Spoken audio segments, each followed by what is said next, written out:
revealed, the secret $1.6 billion plan to fund Parramatta light rail property owners in Parramatta would pay an annual $110 levy for almost 30 years to help plug a $1 billion funding gap for the Western Sydney light rail under a proposal Transport Minister Andrew Constance pushed to keep secret.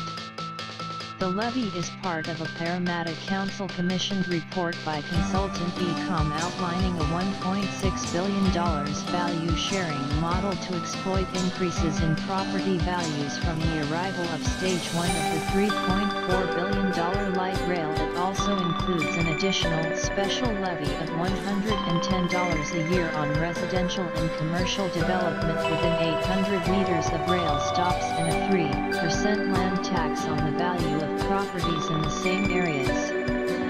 The model also proposes hypothecation of part of the anticipated increased stamp duty receipts from the light rail, sale of extra height to developers of nearby land and reservation of a third of council car park revenue.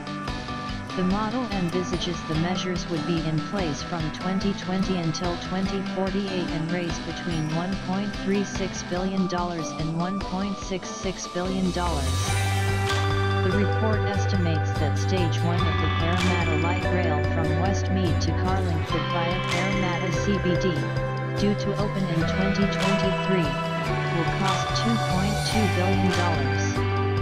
It says because the NSW government has committed $1 billion in funding from its Restart NSW and Rebuilding NSW infrastructure funds, there is a funding gap of $1.2 billion.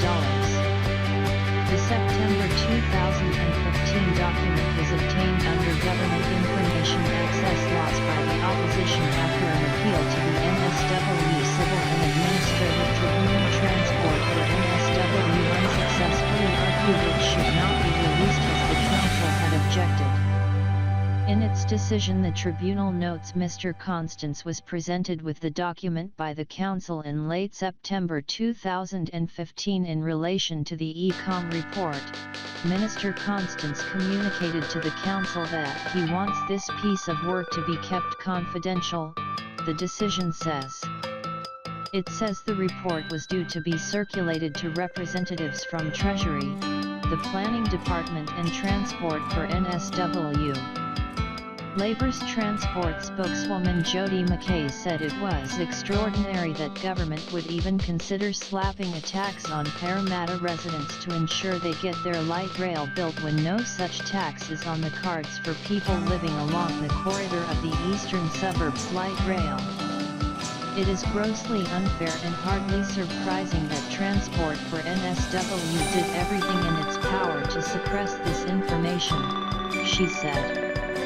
Council Administrator Amanda Chadwick said it was a preliminary study commissioned by the former Parramatta City Council for internal use and not presented to the Council for adoption. A spokeswoman for Mr. Constance said that in 2015 the government indicated that additional funding options including value sharing could be considered to fund the stages of the project. At that time, the report commissioned by Parramatta City Council was considered best to remain confidential as it was considered to contain commercially sensitive information, she said. A Transport for NSW spokeswoman said the government was looking at a range of funding sources to meet the capital cost of the project.